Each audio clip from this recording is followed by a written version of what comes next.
In the book of Exodus, the people of God that were looking for God's direction in the wilderness were led by God by a cloud. And at night, when they could not find their way, but God would have them on the move, He would lead them again by light with a pillar of fire. Mary and I have been to Jordan, and we've been to Israel and seen the wilderness, and there is nothing out there. I can't imagine at night trying to find your way through the mountains and through the valleys, but God led them on His path by day by a glory cloud, and at night by a pillar of fire. And today's prophecy from Isaiah to a people in exile. The Israelites at this point were in exile, in darkness, and he proclaims hope that they will see the light break through, as the prophet writes, "See, darkness covers the earth, and thick darkness is over the people, but the Lord rises upon you, and His glory appears over you." In the same prophecy, it talks about the king's coming, which we know now was the king's coming to the manger, bringing gold and gifts of incense. That the good news that the people in exile were going to have their sons and their daughters brought home to the land of Israel, back to God. And in the same text, the wise men would be led to Jesus, the light of the world, as the prophet says, "Nations will come to your light, and kings to the brightness of your dawn." And then when we come to the story of Epiphany, the wise men were guided by the light of a star, and they were led to Bethlehem. And then the Lord made a path. If you remember, Herod, the ruler of the land, had plans of evil. And not only did God lead the Magi by the star, but He made a way that the wise men could exit and get back to their homeland without being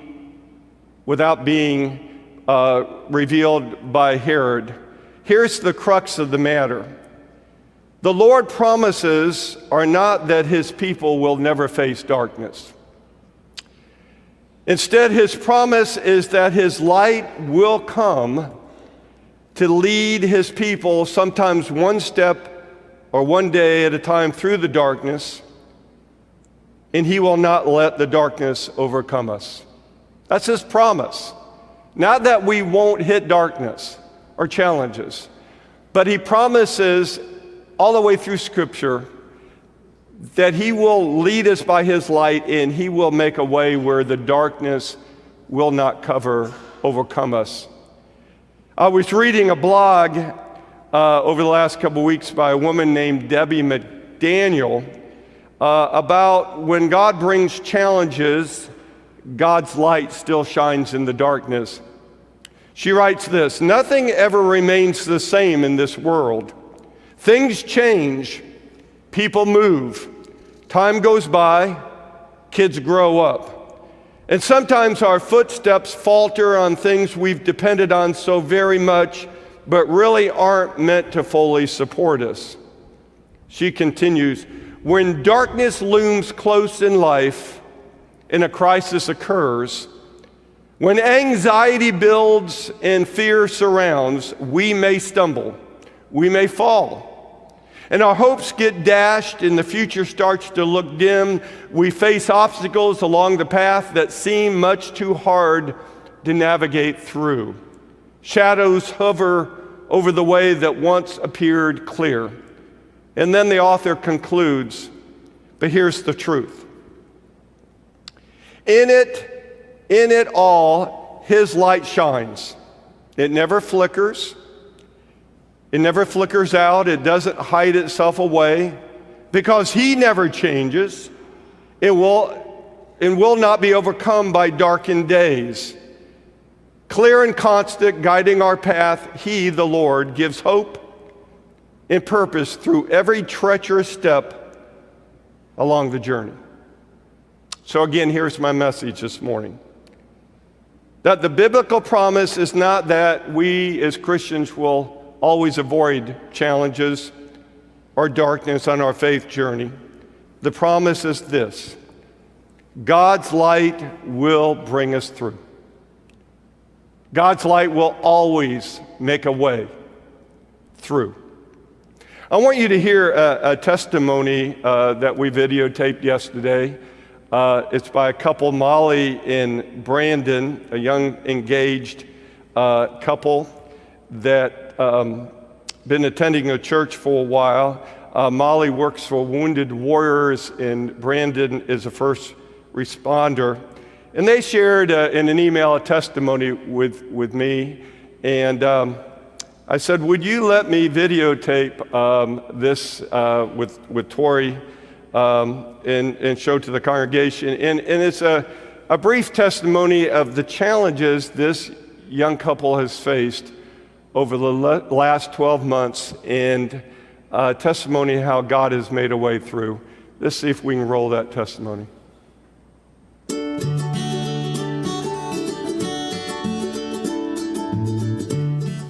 This is Brandon and Molly. Thank you all again for being here, and thanks for being faithful attenders to our church, and thanks for your willingness to share a little bit of testimony today.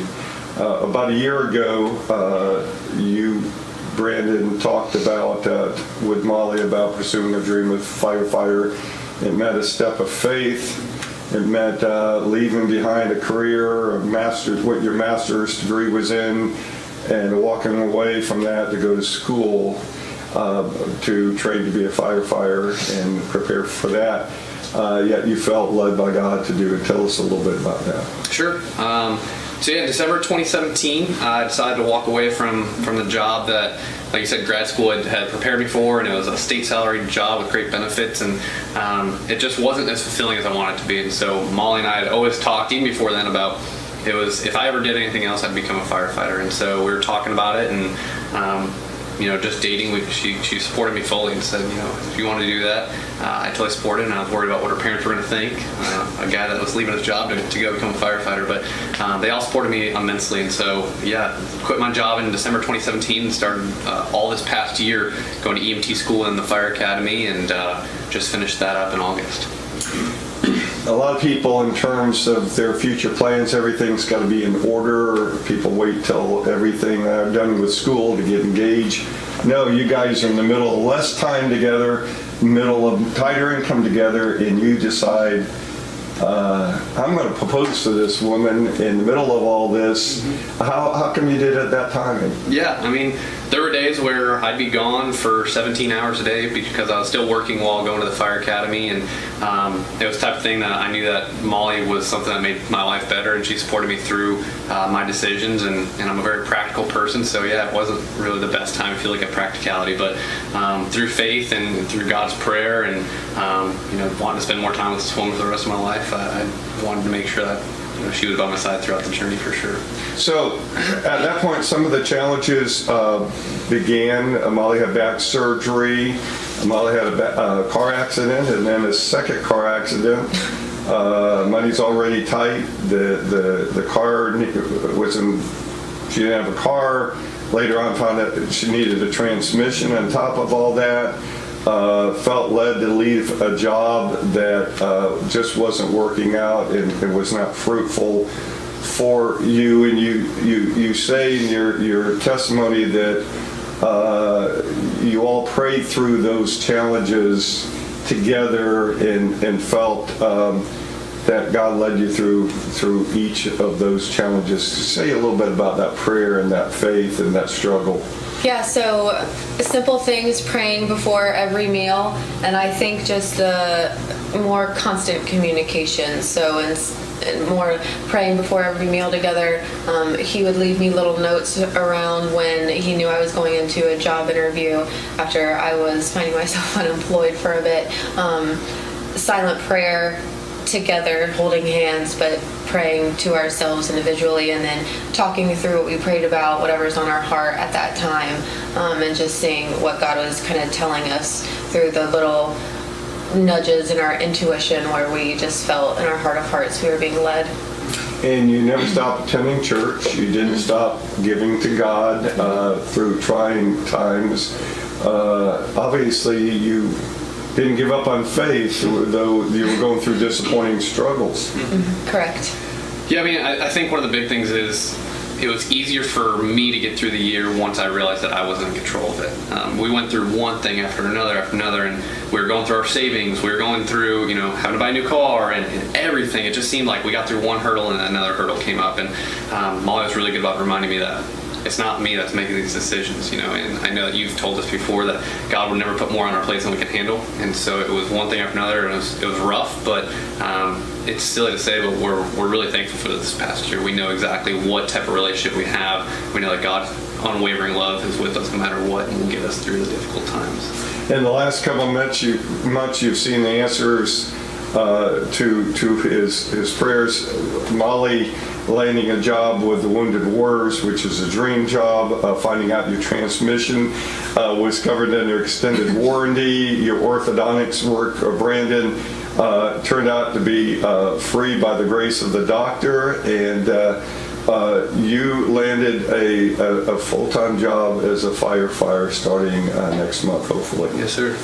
And you're getting married this summer. Yes, we are, right here. And again, as I've been preaching on faith today, of God leading us through the darkness by the light of Christ, what would you say to somebody that's listening to this testimony that's going through something right now?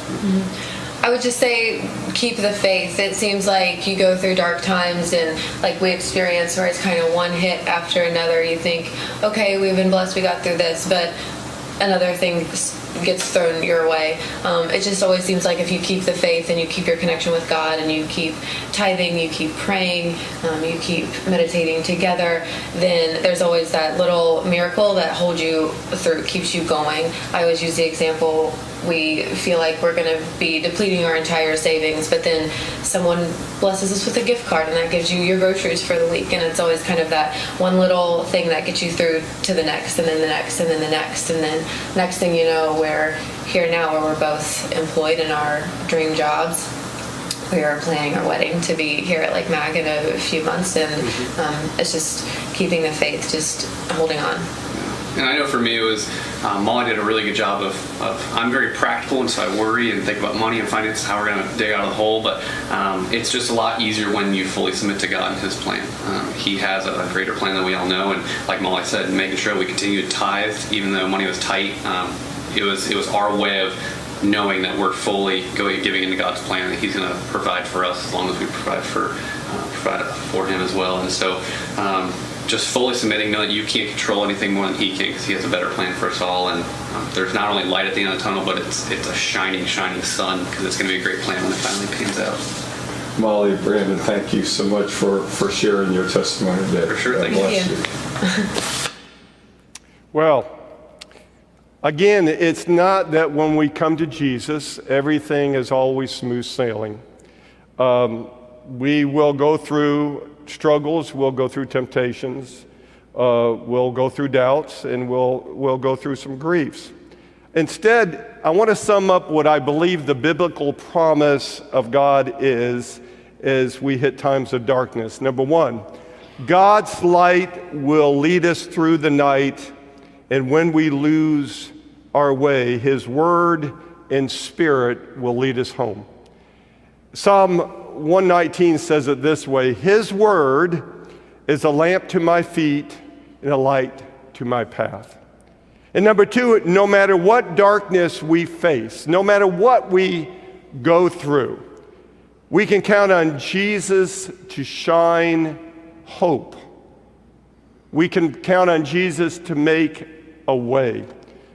In John 18, Jesus says, I am the light of the world. Whoever follows me will not walk in darkness, but will have the light of life. We share testimonies with one another and for others to encourage faith. Testimonies aren't always dramatic. It's simply, a testimony is something when we've gone through a difficult time and God got us through and made a way, we want to share with others about what God has done. Let me encourage you, as I did Molly and Brandon, to reflect on some of the things the Lord has recently done in your life. And be ready to share it when the opportunity comes. You never know how God might use your testimony, even if it's something that seems small, to encourage someone else in faith that might be going through the same thing right now. Today begins the season of Epiphany. And like the shepherds and the magi at the manger, we have the privilege of going forth, following the light of Christ, and sharing with others what the Lord has done in our lives.